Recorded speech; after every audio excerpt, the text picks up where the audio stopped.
Nang hapong iyon, ika-20 ng Mayo 2020X, nang ang artikulong may pamagat na Paghahanap ng Mundo sa Pilipinas upang muling matutong magpakatao ay inilathala sa front page ng pahayagang Le Monde, ang buong silid balitaan sa Paris ay nabalot ng isang malapot at halos hindi makapaniwalang katahimikan.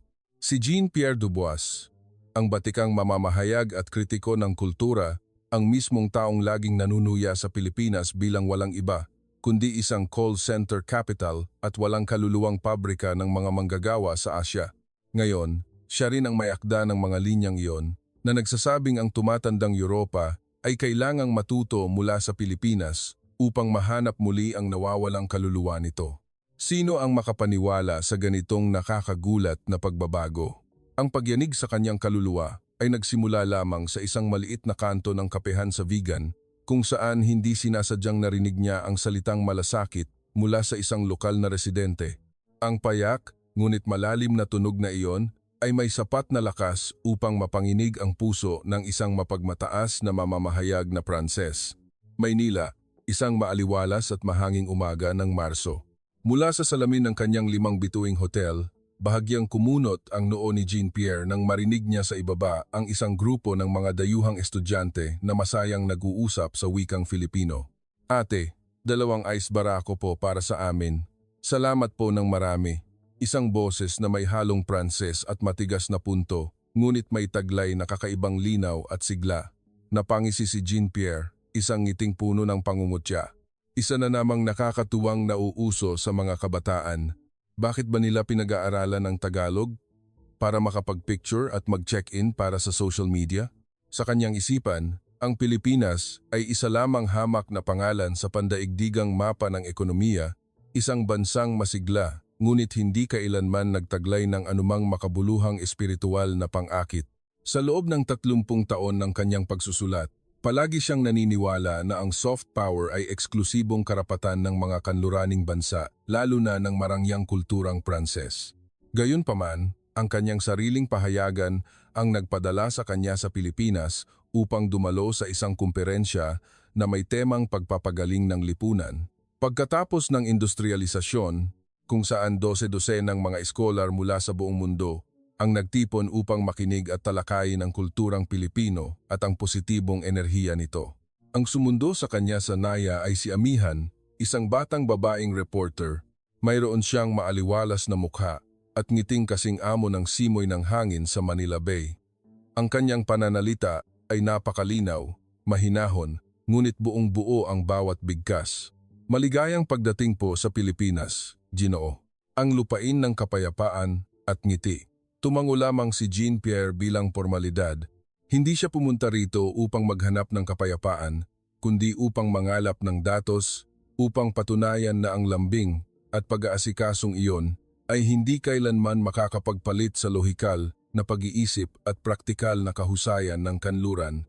Ngunit hindi niya inaasahan na sa mga susunod na maikling araw, ang napakagaang nangiti ng maliit na babaeng reporter na ito ang tutunaw sa buong pader ng pagmamataas na kanyang itinayo sa buong buhay niya. Nang hapong iyon, biglang bumuhos ang ambon sa Maynila. Ang sasakyan ni Amihan ay dahan-dahang sumingit sa masikip at maingay na kalsada ng Intramuros. Ang busina ng mga jeepney ay humalo sa mataginting na sigaw ng mga naglalalakong magtataho at magbobote. Si Jean-Pierre, na nakaupo sa likod, ay nagmamadaling binuksan ang kanyang notebook at mabilis na nagtala. Kabisera ay magulo, napakaraming sasakyan, ngunit mayroong isang bagay na napakalambot. Mabilis niyang binura ang huling pangungusap. Hindi niya gustong aminin na siya ay nagiging emosyonal dahil lamang sa isang dayuhang ulan. Habang papunta sa sentrong pangkultura kung saan gaganapin ang kumperensya, pabirong sinabi ni Amihan, "Ginoo, alam niyo po ba na kaming mga Pilipino ay may kasabihan, dahan-dahan lang, basta sigurado?" Marahil iyon din ang aming paraan upang pagalingin ang aming sarili. Pagkatapos ng maraming bagyo ng kasaysayan, tumawa ng malakas si Jean-Pierre. Hija, sa Pransiya, ang sinumang mabagal ay tinatanggal. Alam mo ba iyon? Ang mundong ito ay hindi pinapatakbo ng emosyon. Napanatili ni Amihan ang kanyang boses na kasinggaan ng hangin. Marahil iyan po ang dahilan. kung bakit napapagod ang mundo ngayon, Ginoo. Ang pahayag na iyon ay nagpatigil sa kanya ng ilang sandali. Ngunit ilang segundo lang ang lumipas, tinaas muli niya ang kanyang ulo at sa malamig na boses ay sinabi, "Nandito ako para alamin kung ano talaga ang kulturang Pilipino, pero kung ito ay ilang malalabong pilosopiya lamang, natatakot ako na mahihirapan itong kumbinsihin ang kahit na sino." Ngumiti si Amihan, isang ngiting may malalim na kahulugan. Kung gayon, hayaan niyo pong ang Pilipinas mismo ang sumagot sa inyo. Hindi sa pamamagitan ng salita, kundi sa pamamagitan ng mga taong makikilala ninyo. Sa kumperensya kinabukasan, ang bulwagan ay napuno ng halo-halong wikang Pranses, Ingles at Tagalog. Ang Pilipinong tagapagsalita na si Professor Cruz ay mabagal na nagpapaliwanag, ang ekonomiya ay maaaring umunlad sa tulong ng mga makina, ngunit ang puso ng tao ay lalago lamang kapag marunong tayong makinig sa isa't isa. Si Jean-Pierre, na nakaupo sa unang hilera, ay bahagyang ngumisi. Isinulat niya sa kanyang notebook, isang mabulaklak na pahayag ngunit kulang sa datos, hindi masusukat ng GDP. Nang magsimula ang bahagi ng talakayan, tumayo siya, puno ng pagtutol ang boses, kung ang kulturang Pilipino ay talagang may ganitong kapangyarihan, gaya ng inyong iprinisinta. Maaari po bang bigyan niyo ako ng mga konkretong numero? Ilang pandaigdigang korporasyon na ba ang natuto sa modelo ng Pilipinas? Ilang mga taga-kanluran ang nagsasalita ng Tagalog? Biglang tumahimik ang buong bulwagan. Mahinahong hinawakan ni Amihan ang mikropono. Ginoong Dubois, may mga halaga na hindi matatagpuan sa isang Excel spreadsheet. Kapag ang isang bata ay nagmanupo sa isang nakatatanda, kapag ang dalawang hindi magkakilalang tao sa kalye ay inalok ang isa't isa ng "kain po tayo", iyon din ay mga datos. Hindi nga lang po nilalagay ng sinuman sa estadistika. Mabilis at mapang-uyam na sumagot ang Pranses. Kung hindi ito maaaring ilagay sa estadistika, ibig sabihin, hindi ito umiiral sa larangan ng siyensya. Maraming mata sa silid ang tumingin sa kanya nang may pagkadismaya, habang si Amihan ay ngumiti lamang at hindi na nagsalita. Ngunit sa kailaliman ng puso ni Jean-Pierre, isang kakaibang pakiramdam ang umusbong, isang pakiramdam na nakakabanas ngunit nakakapukaw ng kuryosidad. Pagkatapos ng kumperensya, dinala siya ni Amihan sa paglalakad sa paligid ng Rizal Park. Sa ilalim ng malalaking puno ng Nara, may mga matatandang tahimik na naglalaro ng chess. Mga batang masayang naghahabulan, isang batang mag-asawang nakasandal sa isa't isa habang nagbabasa ng libro. Isang napakasimpleng tanawin ngunit may kakaibang kaayusan. "Nakikita niyo po ba?" sabi ni Amihan habang nakatingin sa malayo. "Kaming mga Pilipino ay hindi nagmamay-ari ng maraming bagay, ngunit namumuhay kaming malapit sa isa't isa. Ang tawag namin diyan ay kapwa. Hindi dahil natatakot kaming mag-isa, kundi dahil naniniwala kami na ang pagiging magkakasama ang pinakanatural at pinakamahalagang bagay." Hindi sumagot si Jean-Pierre. Sa kanyang isipan, biglang lumitaw ang imahe ng subway station sa Paris, kung saan libu-libong tao ang nagkakasiksikan, ngunit walang sinuman ang naglalakas loob na tumingin ng diretsyo sa mata ng iba. "Marahil," bulalas niya, "mabagal kayong mamuhay dahil wala pa kayong pressure na umunlad tulad namin." Ngumiti ng banayad si Amihan. "O marahil dahil pinili naming huwag hayaang ang pressure ang magdikta sa aming buhay." Ang sagot na iyon ay nagpalito sa kanya. Tumango siya at nakita ang payapang lawa sa parke na sumasalamin sa maaliwalas na asul na langit. Tila ba sa gitna ng kapayapaang ito, ang lahat ng kanyang malamig at matatalim na argumento ay unti-unting natutunaw, ngunit hindi pa rin niya gustong aminin ito. Sa kanyang tala-arawan ng gabing iyon, isinulat pa rin niya, ang mga Pilipino ay mababait, ngunit marahil dahil hindi pa sila sapat na mayaman para maging makasarili. Hindi niya alam na ang tuyot na linyang iyon ay ang unang binhi ng isang dakilang pagbabago. Isang pagbabago na magpapayuko sa kanya sa paghanga ilang araw lamang ang lilipas. Kinabukasan, dinala ni Amihan si Jean-Pierre sa kailaliman ng lumang pamilihan sa Intramuros. Sabi niya, ito raw ang lugar kung saan humihinga ang kulturang Pilipino sa mismong pang-araw-araw na ritmo ng buhay ng mga tao. Ang makasaysayang kalye ay nagniningning sa ilalim ng araw, ang ingay ng mga kalesa at amoy ng nilulutong tsokolate batirol ay naghahalo, lumilikha ng isang natatanging simponya. Humihinto ang mga turista sa harap ng mga maliliit na tindahan. Ang bawat tindahan ay may maliit na pisarang sinulatan ng tsyok. Salamat sa inyong pagbisita. Sumulyap si Jean-Pierre at mabilis na nagtala sa kanyang notebook. Masyadong makaluma, kulang sa profesionalismo. Ang mga pasasalamat na isinulat kamay ay mukhang atrasado. Ang may-ari ng tindahan, isang ginang sa katanghaliang gulang, ay nag-alok sa kanya ng isang mainit na sarsa ng tsokolate. Ngumisi siya. Sa Pransiya, ang mga customer ay hindi kailangang alukin ng inumin. Ang kailangan lang nila ay mabilis at perpektong serbisyo. Ngumiti lamang ang ginang, ang kanyang boses ay kasinggaan ng ulap. Kaming mga Pilipino po ay may ibang pananaw, Ginoo. Kapag masyadong mabilis, hindi napupuno ang tasa ng pagmamahal. Natahimik si Jean-Pierre ng ilang segundo bago muling nagtala. Mabagal na ugali, labis na sentimental. Nang hapong iyon, binisita nila ang isang maliit na pagawaan ng mga inukit na kahoy sa gilid ng lumang lungsod. Ang mga batang artesano ay masigasig na inuukit ang mga bloke ng kahoy, maingat na nililikha ang bawat detalyeng pino. Sa pader ay may nakasabit na slogan sa Tagalog, gawing tama muna, susunod na ang ganda. Umikot si Jean-Pierre, pinagmasdan ang bawat produkto at saka nagtanong na may halong kuryosidad at pangungutya. Gaano katagal bago ninyo matapos ang isang maliit na rebultong ganito? Isang batang lalaki ang sumagot. Opo, mga 3 araw po. Tinaas niya ang kanyang kilay. 3 araw para sa isang bagay na ibinebenta ng wala pang 10 euro sa Pransiya, kaya itong gawin ng mga robot sa loob ng 10 minuto. Ngumiti ng inosente ang bata.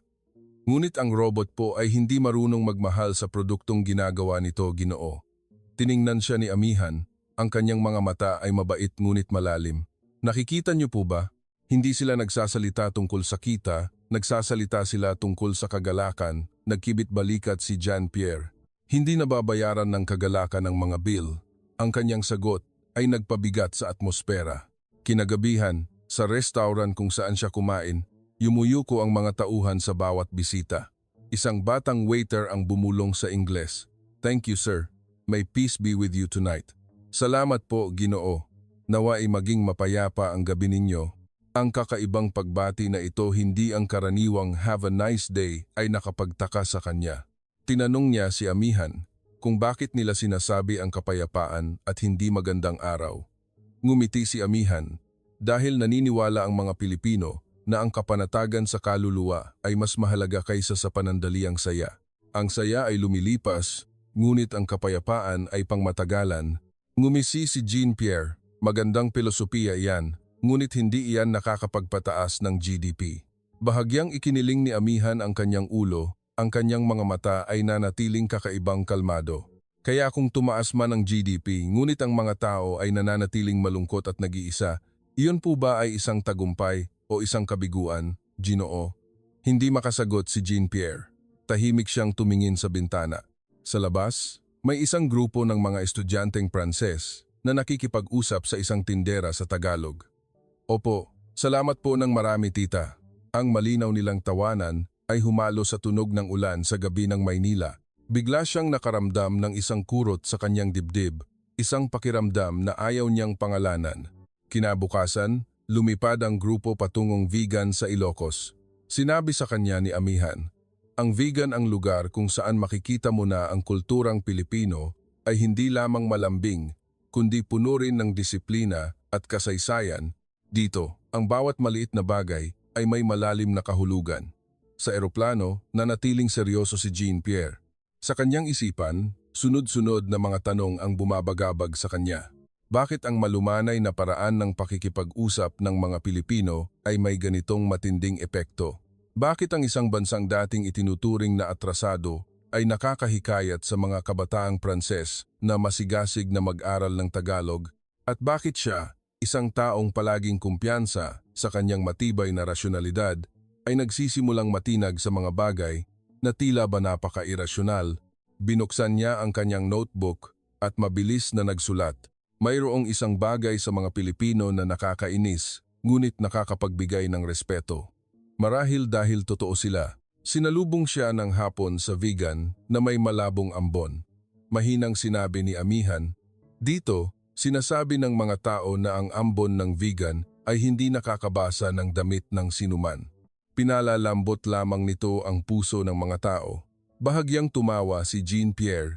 "Hindi ako naniniwala na ang ulan ay may kultura." Sumagot si Amihan, "Kung gayon, subukan niyo pong maglakad sa ilalim ng ambon na ito ng minsan at maiintindihan niyo. Mabagal mamuhay ang mga Pilipino hindi dahil mahina sila, kundi dahil alam nila kung paano protektahan ang kanilang puso." Sa unang pagkakataon, hindi siya tumutol. Tumayo siya ng tahimik sa gitna ng ambon, pinagmamasdan ang mga lokal na residente sa Kalye Crisologo, dahan-dahang naglalakad sa ibabaw ng mga lumang batong kalsada, walang pagmamadali, walang aligaga. Sa tunog ng patak ng ulan, narinig niya mula sa kung saan ang isang napakaibang ritmo. Hindi ang ritmo ng pakikipagkumpetensya, kundi ang ritmo ng isang kakaiba at nakatagong sigla. At alam niyang unti-unti siyang pumapasok sa isang lupain kung saan ang lohika ng kanluran ay kailangang yumuko.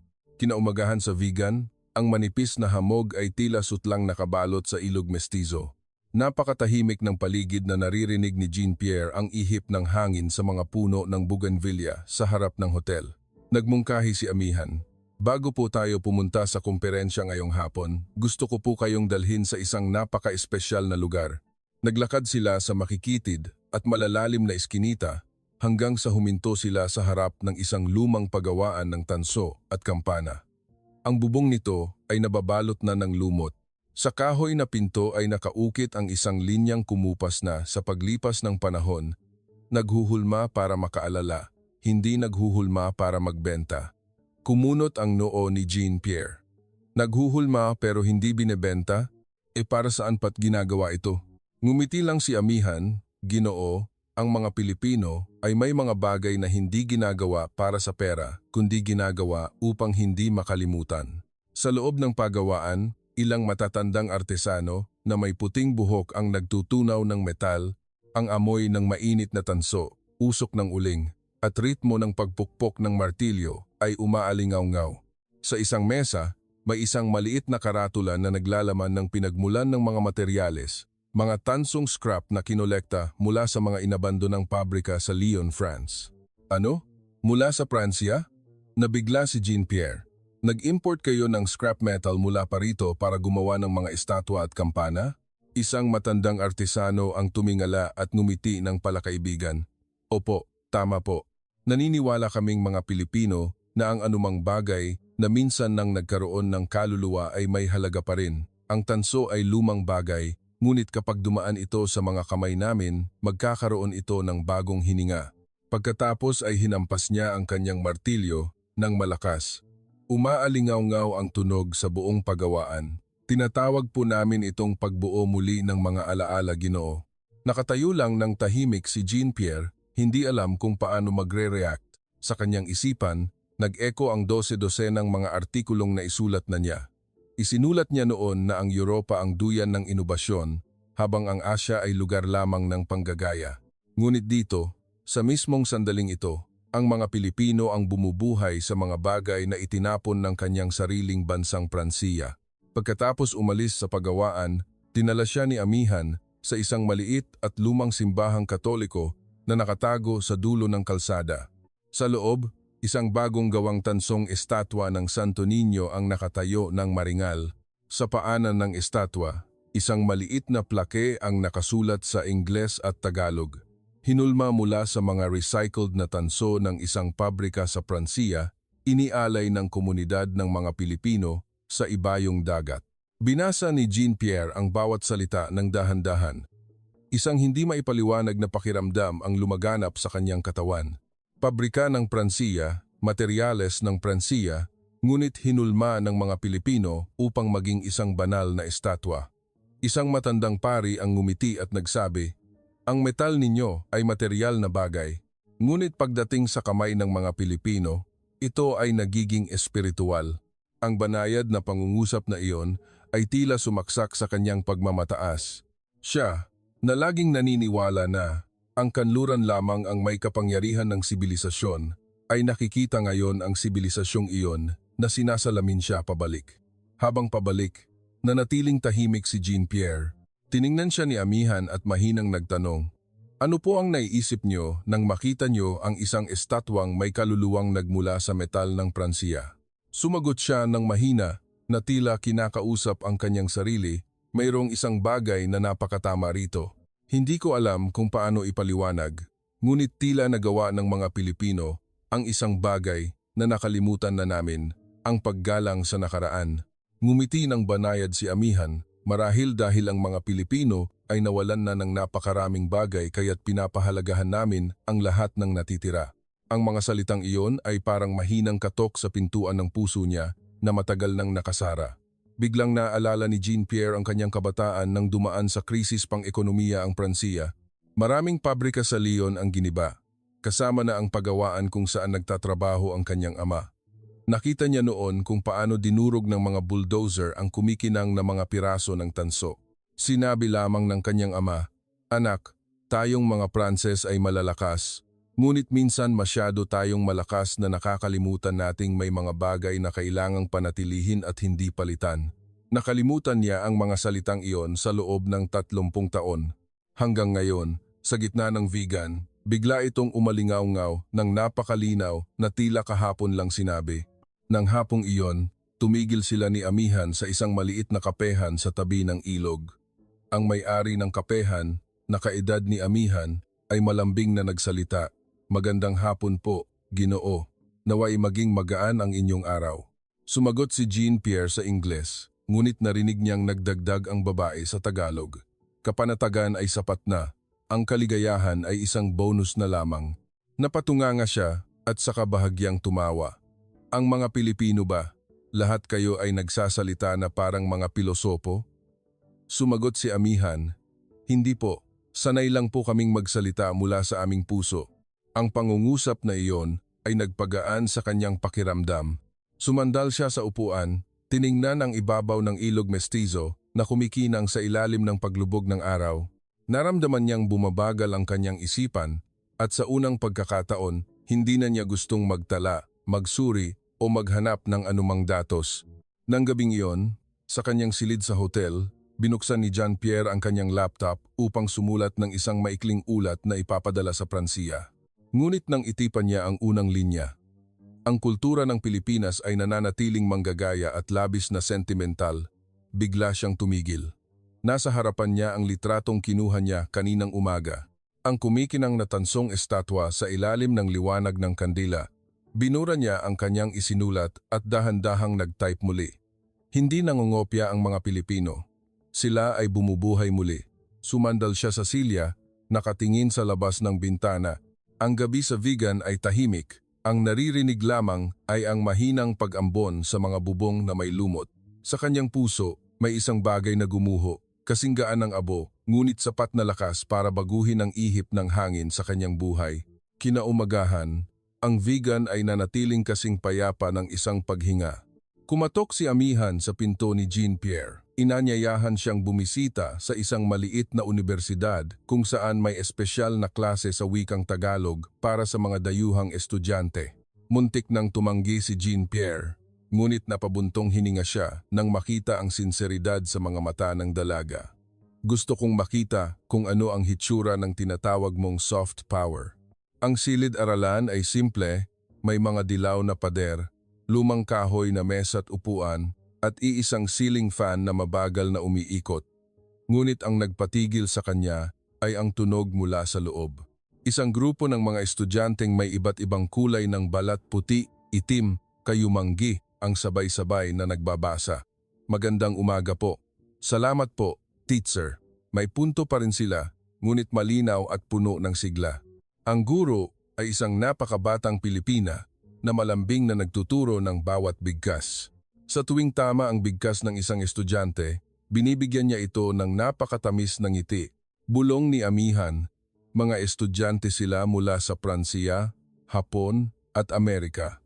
Pinag-aaralan nila ang Tagalog hindi para sa marka, kundi dahil pakiramdam nila ay mas payapa ang kanilang puso kapag ginagamit nila ang wikang ito. Lumingon si Jean-Pierre, tumigil ang kanyang paningin sa isang binatang may kulay gintong buhok na nakaupo sa sulok. Tumayo ang binata at nagpakilala sa Tagalog ng may pag-aalangan. Ako po ay si Lucas, isa po akong Pranses. Pinag-aaralan ko po ang Tagalog dahil kapag nagsasalita ako ng Tagalog, hindi na po ako nakakaramdam ng pag-iisa. Ngumiti ng mainit ang buong klase. Nagpatuloy ang binata sa boses na puno ng katapatan. Sa Pransiya, marami akong sinasabi, pero parang walang totoong nakikinig. Dito, mas kaunti ang sinasabi ko, pero lahat ay nakikinig sa akin. Ang pangungusap na iyon ay parang patalim na tumagos sa puso ni Jean-Pierre. Naalala niya ang kanyang pagkabata sa Paris, kung saan palaging abala ang kanyang mga magulang, mga nagmamadaling hapunan, at ang ingay ng TV na lumulunod sa boses ng tao. Akala niya, ang ibig sabihin ng pagtanda ay hindi na kailangan ang sinuman para makinig sa iyo, kailangan mo lang sumigaw ng mas malakas. Ngunit ngayon, sa gitna ng maliit na silid-aralan sa vegan, nakita niya ng malinaw na ang lakas ay wala sa volume ng boses kundi nasa pakikinig. Lumingon siya kay amihan, ang kanyang boses ay paos. Ang estudyanteng iyon, talaga bang naramdaman niya iyon? Mahinang sagot ni amihan. Ginoo, sa Pilipinas, hindi lamang kami nakikinig gamit ang aming mga tainga, kundi pati na rin gamit ang aming mga puso.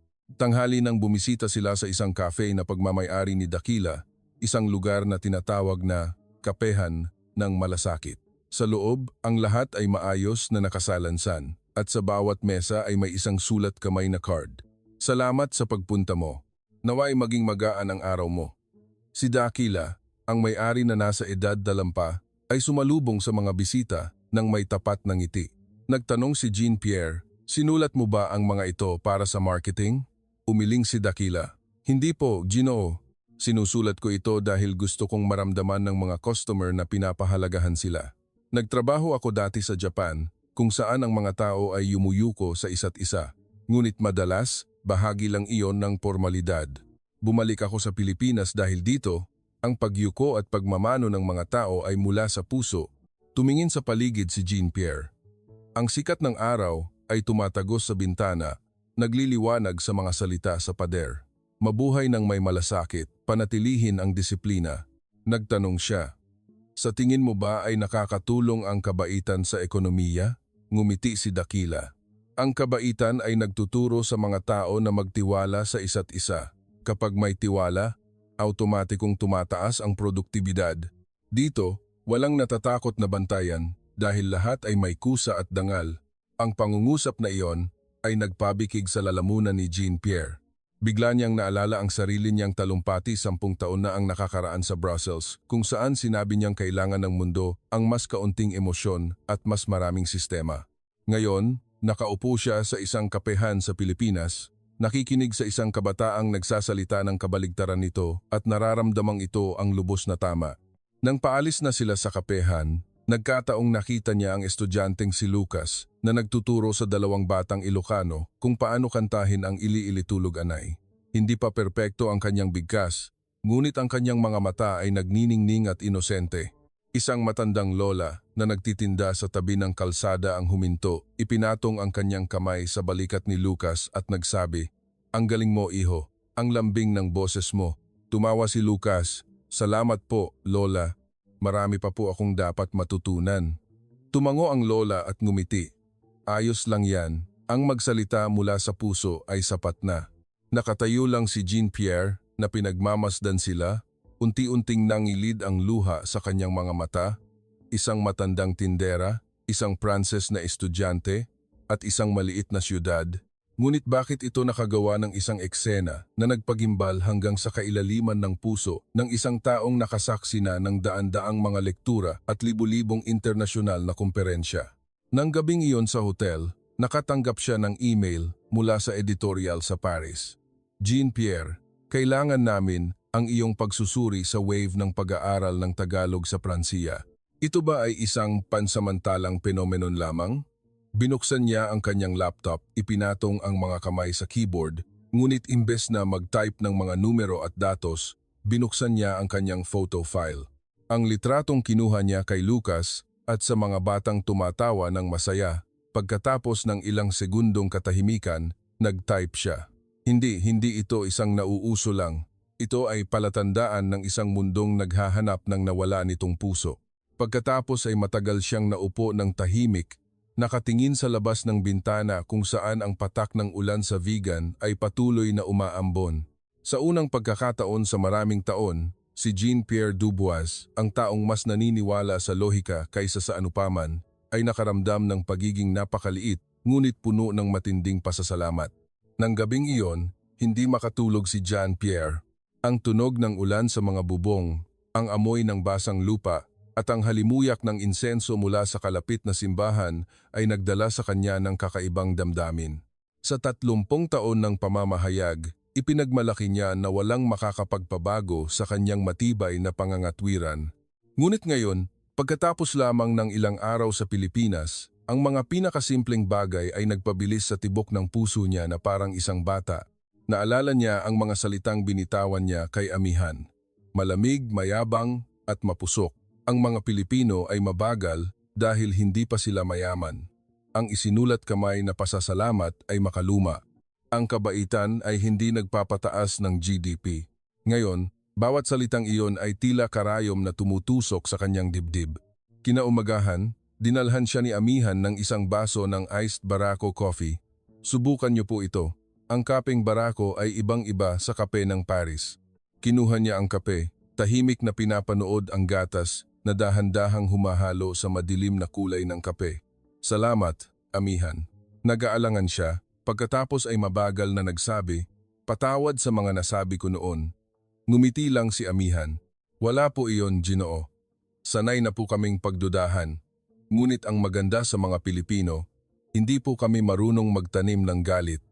Kailangan niyo lang pong lumingon muli at magiging maayos ang lahat. Tumawa si Jean-Pierre, isang ngiting nakakaginhawa at totoo.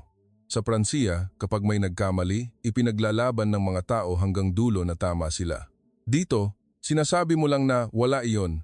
Napakalakas talaga ng salitang iyon. Sumagot si Amihan, dahil kapag nagpapatawad ang tao, mas nararamdaman niyang malaya siya. Ang pangungusap na iyon ay nagpatahimik sa kanya.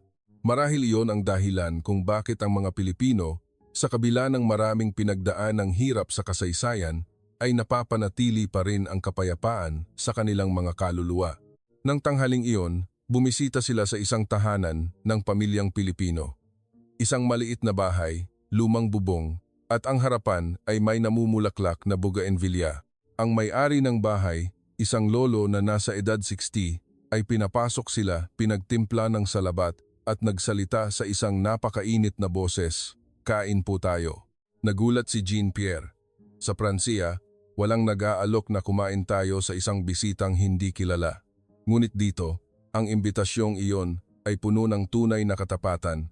Tumingin siya sa paligid at nakita ang lahat na nagkukumpulan sa isang simpleng hapagkainan, may mainit na sabaw ng sinigang, isang bandehado ng adobo at isang maliit na platito ng toyo't kalamansi na may sili. Walang nakatungo sa kanilang mga telepono. Walang nagsasalita ng malakas, tanging mga ngiti at maiinit na usapan lamang. Gusto niyo pa po ba ng kanin? Opo, pahingi pa po ng kaunti. Pakiramdam ni Jean-Pierre ay pumasok siya sa ibang mundo. Isang mundo kung saan tunay na nagmamalasakit ang mga tao sa isa't isa. Nang purihin niya ang adobo, tumawa ang may bahay. Naku, wala po iyan, Ginoo. Natutunan ko po iyan sa nanay ko. Sa Pilipinas, ang bawat lutuin ay isang pagkukuwento. Isang pagkukuwento? Ang mga salitang ito ay nagpatigil sa kanya. Sa Pransiya, nakarating na siya sa napakaraming mararangyang restaurant. Ngunit ang pagkain doon ay produkto lamang. Dito, kahit ang isang simpleng adobo ay may dalang kaluluwa ng mga alaala. Habang pabalik, mahinang sinabi ni Jean-Pierre, Amihan, mukhang kayong mga Pilipino ay hindi lamang nabubuhay, kundi nakakaalala rin. Tumango si Amihan. Opo, Ginoo. Inaalala namin ang aming mga ninuno at ang mga bagay na nawala dahil kapag marunong kang makaalala, alam mo kung sino ka. Natahimik si Jean-Pierre. Sa kanyang puso, isang malaking alon ang umapaw halo ng hiya at pasasalamat. Naramdaman niya na ang mismong lahing minsan niyang hinamak ang siyang nagtuturo sa kanya kung paano maging isang tao. Kinagabihan, pinanood muli ni Jean-Pierre ang isang video documentary na kinunan ni Amihan. Makikita ang mga batang Pilipino sa kabundukan, magkahawak kamay na malakas na kinakanta ang Bahay Kubo o isang awiting bayan. Ang kanilang dalisay na tinig ay umaalingaw-ngaw sa kabundukang nababalot ng hamog. Bigla niyang naalala ang kanyang ama, ang matandang manggagawa na nagturo sa kanya ng pinakasimpleng aral. Anak, magpasalamat ka kung may nag-aalok pa sa iyo ng pagkain. Napaiyak siya. Sa unang pagkakataon sa loob ng maraming dekada, tumulo ang kanyang mga luha para sa isang bagay na hindi masusukat ng datos o lohika. Kinaumagahan, humingi ng permiso si Jean-Pierre na manatili pa ng 2 araw upang tapusin ang kanyang artikulo. Ngunit ang totoo, gusto niyang manatili para mas maramdaman ang lugar. Naglakad siya sa pamilihang bayan ng vegan. Nakita ang mga nakangiting mukha ng mga tindera, narinig ang kanilang magiliw na pag-aalok. Bili ka na anak, bibigyan kita ng tawad, discount para masaya. Ang mga salitang iyon ay napakasimple, hindi pang komersyo, ngunit nagpainit ng kanyang puso. Naisip niya na ang mga Pilipino ay nagbebenta gamit ang ngiti, hindi sa pamamagitan ng mga trick, marahil dahil naiintindihan nila na ang kaligayahan ay hindi nagmumula sa pagkakabenta, kundi sa pagbibigay ng kaunting saya. Nang hapong iyon, dinala siya ni Amihan sa tabing ilog. Bago sila maghiwalay, nagtanong ang dalaga, "Ginoong Dubois, sinabi niyo dati na walang soft power ang Pilipinas. Ganoon pa rin po ba ang iniisip niyo?" Tumingin siya sa ilog na kumikinang sa sikat ng araw at mahinang sumagot, "Hindi, wala kayong soft power. Ang mayroon kayo ay ang kapangyarihan ng puso ng tao." Ngumiti si Amihan at marahang yumuko. At siya, ang taong laging naniniwala na ang Pransiya, ang sentro ng sibilisasyon ng tao, ay biglang naramdaman na ang kanyang puso ay mas mainit at mas mapagkumbaba kaysa kailanman. 3 linggo matapos lisanin ng Pilipinas, bumalik si Jean-Pierre Dubois sa Paris. Ang lungsod ay maingay pa rin, marangya at puno ng ilaw. Nagmamadali pa rin ang mga tao sa pagtawid ng kalsada, may hawak na kape, hindi nagpapansinan. Ngunit para sa kanya, iba na ang lahat.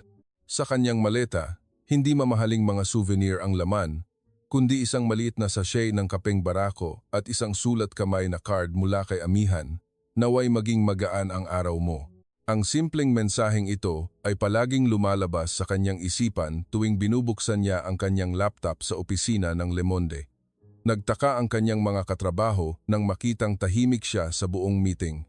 Nang magtanong ang chief editor, "Jean-Pierre, mayroon ka na bang pagsusuri sa Pilipinas?" Tila ang pagdami ng nag-aaral ng Tagalog sa Pransiya ay isang kakaibang penomenon.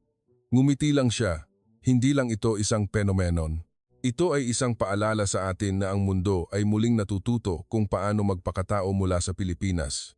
Nagtawanan ang buong silid, akala'y nagbibiro siya. Ngunit seryosong nagsalita si Jean-Pierre. "Alam niyo ba? Dati naniniwala ako na efficiency ang kaisa-isang sukatan ng pag-unlad, pero sa Pilipinas, nakita kong sinusukat nila ang tagumpay sa pamamagitan ng ngiti at pasasalamat, at ang nakakagulat dahil doon ay mas naging epektibo sila kaysa sa atin, na tahimik ang buong silid." Mahinang nagtanong ang chief editor, "Magsusulat ka ba ng isang emosyonal na artikulo?" Sumagot si Jean-Pierre, "Hindi.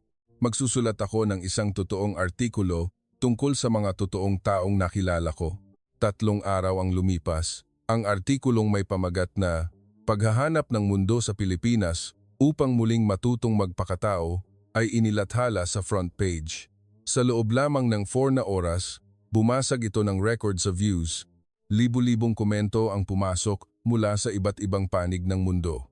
Naiyak ako nang mabasa ko ang tungkol sa estudyanteng Pranses na nagsabing hindi siya nag-iisa kapag nagsasalita siya ng Tagalog. Karapat-dapat tawaging bansa ng mga puso ang Pilipinas. Gusto kong mag-aral ng Tagalog ngayon din. Maraming malalaking pahayagan ang nag-republish nito. The New York Times, The Guardian, Asahi. Naging global trending ang hashtag na Pilipinas sa loob ng 1 linggo. 1 buwan ang lumipas, inanyayahan si Jean-Pierre sa isang live interview sa pambansang telebisyon ng Pransiya. Nagtanong ang host, "Ginoong Dubois, Dati kayo ang pinakamalaking nagdududa. Ano ba talaga ang nakapagpabago sa inyo? Ngumiti si Jean-Pierre nang nakatingin diretso sa kamera. Nakita ko ang mga bagay na nakalimutan na ng Pransiya. Isang bansa na may kakayahang gawing gustuhin ng iba, na mamuhay ng mas may malasakit, sa pamamagitan lamang ng salitang, salamat. Hindi pinipilit ng mga Pilipino na turuan ang sinuman. Namumuhay lamang sila ayon sa kung sino talaga sila at ang buong mundo ay natututo sa kanila. Walang tigil ang palakpakan ng mga manonood sa studio at nakakagulat pagkatapos ng broadcast na iyon, maraming TV programs ang nagsimulang pag-usapan ang kultura ng malasakit at kapwa ng mga Pilipino. Sa Berlin, isang batang kumpanya ang nagkabit ng bagong slogan sa pader, Work Smart, Kind. Sa ibaba nito ay ang maliit na linyang Tagalog, mabuhay ng may malasakit, panatilihin ang disiplina.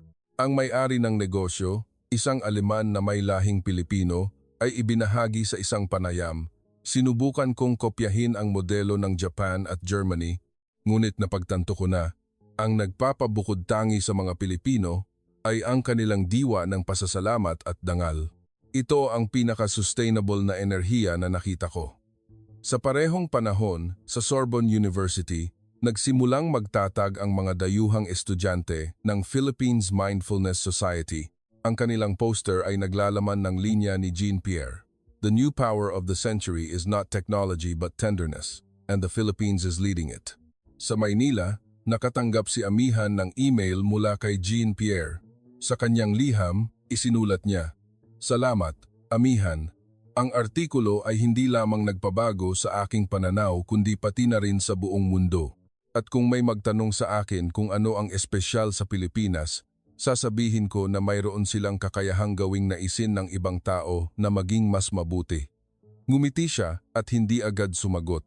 Alam niyang ang taos-pusong pasasalamat mula sa isang taong kasing yabang noon ni Jean-Pierre ay ang pinakamalaking gantimpala. Ilang buwan makalipas, sa Paris, isang grupo ng mga estudyante ang nag-organisa ng photo exhibition na tinawag na Pilipinas sa Aking Puso. Ang mga larawan ay nagpapakita ng napakasimpleng pamumuhay sa Pilipinas. Isang matandang nagtitinda ng taho na may maamong ngiti. Isang batang nagmamano bilang pasasalamat. Isang lalaking inaalalayan ng kaibigan sa ilalim ng ulan. Bawat larawan ay may caption sa Tagalog at salin sa Pranses. Bago lumabas ng exhibition, binibigyan ng mga bisita ng isang maliit na card. Kung ngumiti ka sa sinuman ngayong araw, namuhay ka na sa paraan ng mga Pilipino. Nagkomento ang Time Magazine. Hindi Hollywood, hindi teknolohiya, kundi ang kulturang Pilipino ang nagbubukas ng bagong panahon ng pagmamahal sa kapwa. At sa isang lugar, sa gitna ng gabi sa Paris, nakaupo si Jean-Pierre Dubois sa kanyang opisina, nakatingin sa salamin. Sa ibabaw ng kanyang mesa ay ang malamig ng kaping barako at ang lumang card na may sulat kamay, "Nawai maging magaan ang araw mo." Bahagyang ngumiti siya. Marahil ang Pilipinas ay talagang nagpabago sa mundo. Nagsimula sa isang maliit na ngiti na umaalingaunggaw hanggang sa puso ng sangkatauhan. Isang hapon sa simula ng taglamig, ang malamig na hangin ay umiihip sa Champs-Élysées. Naglakad palabas ng opisina ng Le Monde si Jean-Pierre at nakihalubilo sa nagmamadaling dagat ng mga tao. Naramdaman niya ang isang kakaibang bagay. Nagbabago na ang mundo, ngunit hindi na sa maingay na paraan tulad ng dati. Sa kalsada, nakita niya ang isang grupo ng mga kabataang Pranses na nag-uusap. Sa gitna ng kanilang usapan sa Pranses, bigla silang nagsingit ng ilang salitang Tagalog. "Nakaka-touch naman. Salamat po ng marami." Bahagyang tumawa siya. Ilang buwan na ang nakakaraan. Kung nakita niya ito, marahil iisipin niyang isa lamang itong nakakatawang trend. Ngunit ngayon alam niya na sa likod ng mga salitang iyon ay isang alon ng kultura na tahimik na lumalaganap, isang bagay na hindi na mapipigilan ng sinuman. Nang makarating siya sa opisina, inabot sa kanya ng kanyang sekretarya ang isang makapal na sobre. Mula kay Amihan, Maynila. Sa loob ay isang litrato ng mga batang Pilipino sa isang silid-aralan sa kabundukan, kasama ang isang sulat kamay na mensahe. "Pinag-aaralan pa rin namin ang Pranses, pero umaasa rin kami na pag-aaralan niyo ang Tagalog. Kapag nagkita tayo sa gitna, tiyak na mas maiintindihan natin ang isa't isa." Hinawakan ni Jean-Pierre ang litrato at isang hindi maipaliwanag na emosyon ang umusbong sa kanyang dibdib. Magkita sa gitna, bulong niya. Hindi Pilipinas ang nag-aaral sa Pransiya o Pransiya na nag-aaral sa Pilipinas, kundi ang sangkatauhan na natututong hanapin ang iisang tibok ng puso. Mula nang mag-viral ang kanyang artikulo, maraming bansa ang nagsimulang magpatupad ng mga programa para pag-aralan ang kulturang Pilipino. Sa Japan, ang Waseda University ay nagbukas ng isang seminar na tinawag na Ang Diwa ng Malasakit at Kapwa sa Negosyo ng Pilipinas. Sa Germany, ang mga maliliit na negosyo ay natutong magpasalamat sa pamamagitan ng aksyon mula sa modelo ng isang kapehan sa Pilipinas. Sa Amerika, higit sa 10 high school ang nagbukas ng elective classes sa Filipino Language Humanity Studies. Tinawag ito ng internasyonal na media na Third Philippine Wave, hindi na pag-export ng mga kalakal, NARS o manggagawa, kundi pag-export ng kabaitan. Inanyayahan si Jean-Pierre na magsalita sa Global Forum on Human Culture sa Geneva. Umakyat siya sa entablado na walang dalang papel, walang PowerPoint, tanging ang maliit at lumang card lamang ni Amihan. Mabagal siyang nagsalita sa isang paos, ngunit mainit na boses. 30 taon bilang isang mamamahayag, sumulat ako ng libu-libong artikulo tungkol sa kapangyarihan ng kanluran. Ngunit nang makarating ako sa Pilipinas, doon ko lang naunawaan na ang tunay na kapangyarihan ay wala sa teknolohiya, sandata o pera. Nasa paraan ito kung paano tratuhin ng mga tao ang isa't isa ng may kalambingan, pagpapakumbaba at malasakit. Tahimik na tahimik ang bulwagan. Pagkatapos ay ikinuwento niya ang mga taong nakilala niya. Ang estudyanteng si Lucas na nag-aral ng Tagalog para makahanap ng kapayapaan. Ang reporter na si Amihan na nagturo sa kanya tungkol sa pasensya. Ang artesano na nagiba ng Pranses na scrap metal para maging isang estatwa ng Santo Niño. At ang mga Pilipinong hindi nagsasalita ng malakas, ngunit ang bawat isa ay nagbibigay ng sariling liwanag, tahimik ngunit matibay. Pumunta ako sa Pilipinas bilang isang taong gustong magturo, ngunit sa huli, sila ang nagturo sa akin kung paano maging tao. Tumagal ng halos 5 minuto ang palakpakan, marami ang napaluha. Pagkatapos ng talumpati, isang Swiss professor ang lumapit at hinawakan ang kanyang kamay. Buong buhay kong pinag-aralan ang kabutihang loob ng tao, ngunit hindi ko naisip na ang isang bansa na binagyo ng maraming pagsubok ay makakagawa nito sa pandaigdigang saklaw. Ngumiti si Jean-Pierre. Hindi nila sinusubukang gumawa ng anuman. Namumuhay lamang sila ayon sa kanilang tunay na kalikasan. At ang mismong katapatang ito ang nagpapahanga sa buong mundo. Pag-uwi niya ng gabing iyon, binuksan niya ang kanyang computer at tiningnan ang kanyang inbox na puno ng mga liham ng pasasalamat mula sa mga mambabasa sa buong mundo. Nagsimula na akong turuan ang aking mga anak na magsabi ng salamat at magmano. Tuwing umaga, sabay-sabay na ulit kaming kumakain bilang pamilya. Hindi pa ako nakakapunta sa Pilipinas, pero pakiramdam ko ay napagaling na ako. Binasa niya ang bawat linya, nangingilid ang mga luha. Ang Pilipinas, isang bansang dating tinitingnan bilang nagbibigay lang ng serbisyo, ay naging salamin para sa buong mundo, nagtuturo sa mga tao na tandaan na ang pagiging moderno ay hindi nangangahulugang pagiging malamig at ang pag-unlad ay hindi nangangahulugang pagkalimot sa kabaitan. Sa labas ng bintana, nagsimulang umulan ng niyebe. Ipinatong ni Jean-Pierre ang litrato ng klase sa Pilipinas sa kanyang mesa at pinatugtog ang awiting Ili-ili Tulog Anay na ipinadala ni Amihan. Ang musika ay umalingaw-ngaw, simple, ngunit tumatagos, sa puso. Ipinikit niya ang kanyang mga mata at bumulong. Salamat Pilipinas dahil pinaalala niyo sa akin na ang pagiging tao ay isang sining at kayo ang mga guro ng sining na iyan. Ang liwanag ng Paris ay tumama sa ibabaw ng mesa kung saan ang mga salita sa lumang card ay nananatiling malinaw tulad noong unang araw. Nawa ay maging magaan ang araw mo. Sa pagkakataong ito, naintindihan na niya talaga na hindi lamang ito isang pagbati kundi isang buong pilosopiya ng buhay. At nang tumingala siya sa asul at maniebeng kalangitan, pakiramdam niya ay dala ng hangin ang amoy ng kapeng barako, ang lasa ng isang bayan na nakapagpagimbal sa buong mundo dahil sa kapangyarihan ng puso nito. Mga Ginoo at binibini, Ang kwento kung paano ginulat ng puso ng Pilipinas ang mundo at nagpabago sa Pransiya ay nagtatapos dito, ngunit ang alingawngaw nito ay tiyak na mananatili magpakailanman.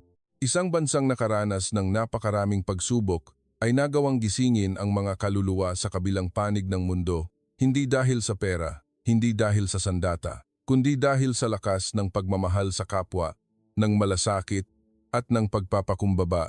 Ang bawat Pilipino, maging ang magsasaka, ang guro sa baryo o ang mga bata sa kabundukan, ay nag-aambag sa isang tahimik na revolusyon na nagpapayuko sa buong mundo bilang paggalang. Nakakaramdam po ba kayo ng pagmamalaki kapag naririnig ninyo na ang mga Pranses, Hapon at Amerikano ay nakakahanap ng kapayapaan kapag pinag-aaralan nila ang ating wika at kapag naririnig nila ang salitang, "Salamat na nagmumula sa boses ng isang Pilipino"? Marahil kailanman ay hindi pa naging ganito kalakas ang diwa ng pagka-Pilipino gaya ngayon. Kung naantig ang inyong mga puso sa kwentong ito, mangyari po lamang na mag-iwan ng komento sa ibaba at ibahagi sa amin kung anong bahagi ng kulturang Pilipino ang pinaka-ipinagmamalaki ninyo. At huwag kalimutang i-like, i-share, at mag-subscribe sa aming channel upang hindi palagpasin ang mga susunod na kwento kung saan sabay-sabay nating ipagdiriwang ang ganda ng lahing Pilipino. Mga taong simple ngunit kahanga-hanga, tahimik ngunit ginugulat ang buong mundo. Hanggang sa muli nating pagkikita sa susunod na video, kung saan patuloy nating lalakbayin at hahanapin ang puso ng Pilipinas sa gitna ng nagbabagong mundo.